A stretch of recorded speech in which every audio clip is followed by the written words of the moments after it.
Goeiemorgen, ik ben Sonja, 26 jaar oud. Ik sta vandaag voor jullie, maar vooral voor God.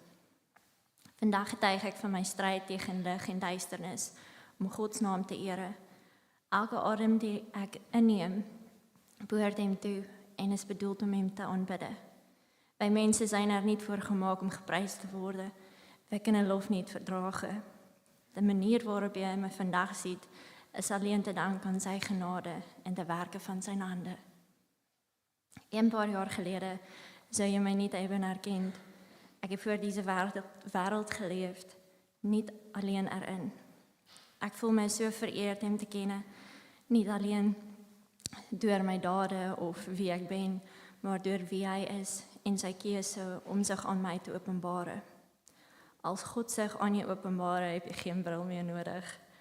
Ik heb mijn leven in 3 fasen ingedeeld. Fase 1, gebroken slachtoffer.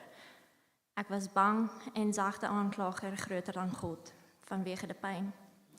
De vijand boeide mij en mijn familie met zijn ketenen van leugens en wierp ons in een put van duisternis.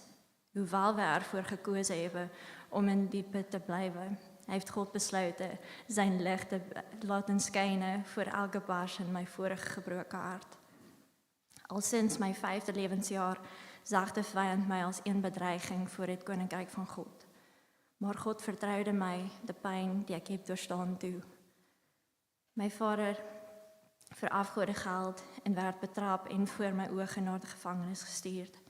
Mijn moeder verafgoedde mannen omdat de liefde van en de mening van mannen meer waard waren dan die van God. Mijn ouders jaagden hun eigen verlangens na en waren blind voor de geschenk die God hen had toevertrouwd. Ik werd niet beschermd door mijn ouders. Mijn zus deed haar best om mij te beschermen, maar God beschermde mij in zijn handen. Ook al kende ik hem toen nog niet. Nadat mijn vader naar de gevangenis was gestuurd, woonde ik bij zijn broer, waar ik door mijn neef was misbruikt. Daarna werd ik in een pleeggezin geplaatst in een huis vol vreemden, waar ze mij Gods liefde hebben laten zien. Na een paar maanden werd ik weer bij mijn moeder geplaatst in een huis met mijn stiefvader en 2 stiefbroers. Ik en mijn stiefbroers woonden in een kamer waar ik opnieuw werd misbruikt, maar dit keer door een van mijn stiefbroers. Fase 2, rebellie en saaier. Ik heb mij nooit gezien of gehoord gevoeld door mijn ouders. Ik ben in opstand gekomen tegen mijn ouders, omdat ik zoveel pijn en schaamte alleen heb gedragen. Ik had geen idee wat ik daarmee de grootste zonde tegen God had begaan. Ik heb me altijd anders gevoeld, nooit goed genoeg en tegelijkertijd te veel om mee om te gaan. Ik wist niet dat ik door God gesteld was en dat mijn beker overstroomde. Mijn beker moest eerst door deze wereld geleegd worden voordat God hem met hem kon vullen. Wanneer God je overvloedig zalft, zal het overstromen en er rommelig uitzien voor mensen die voor deze wereld leven. Maar niet voor Christus.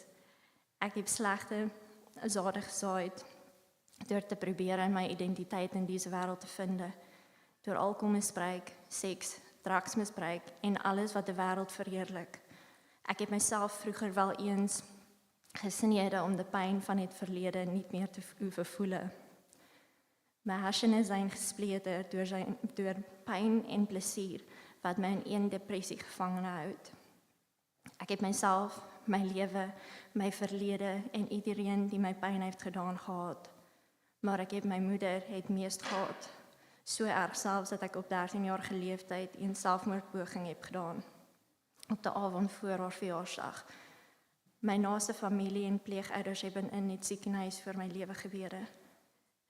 Gelukkig heeft God het laatste woord. Want daardoor sta ik hier vandaag. Als kind was ik een slachtoffer, maar naarmate ik ouder werd, heb ik door mijn keuzes slechte dingen gedaan en daar pluk ik nu de vruchten van. Hoewel ik iedereen heb vergeven en God mij ook heeft vergeven, heb ik toch gezondigd tegen mijn eigen lichaam en tegen God.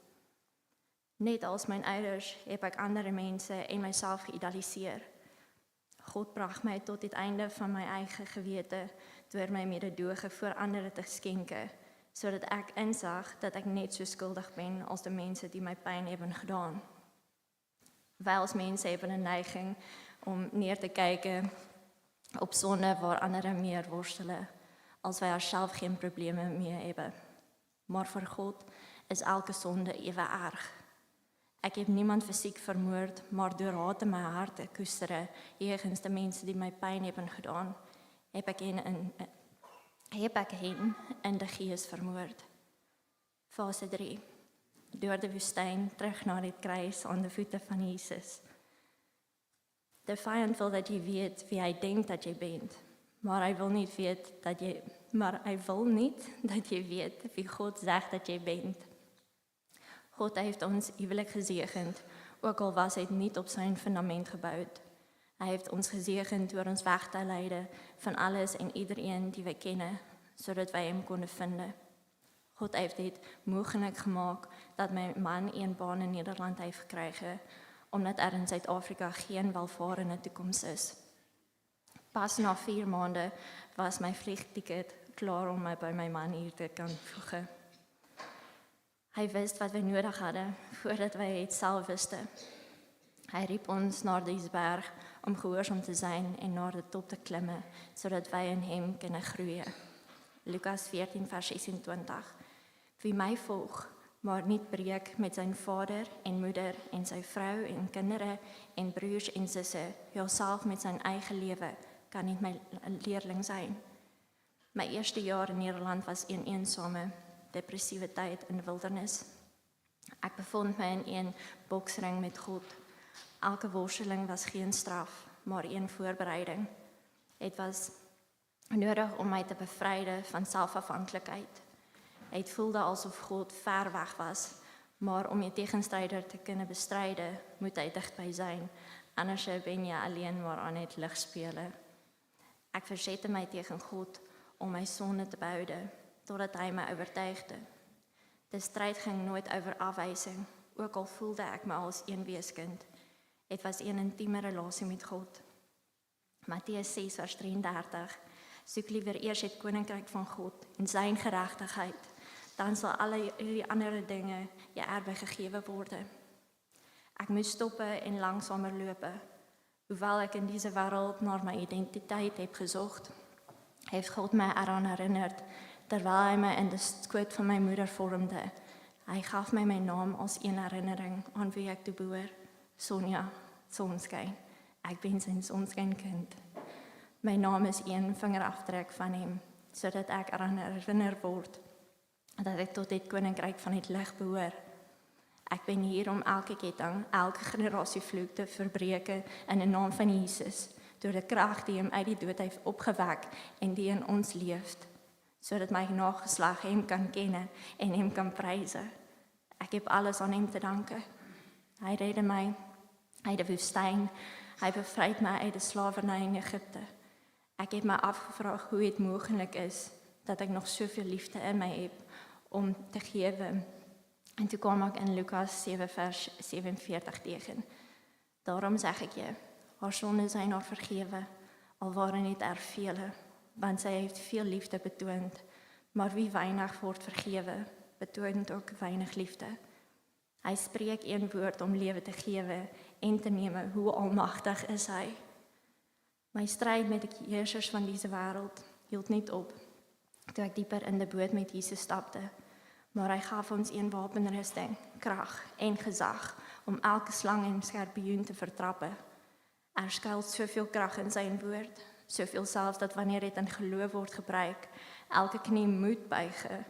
We vechten nooit met mensen, maar de geest die erachter zit. Ik worstel elke dag met mijn vlees. God beloofde niet dat het gemakkelijk zou zijn, maar wel mogelijk.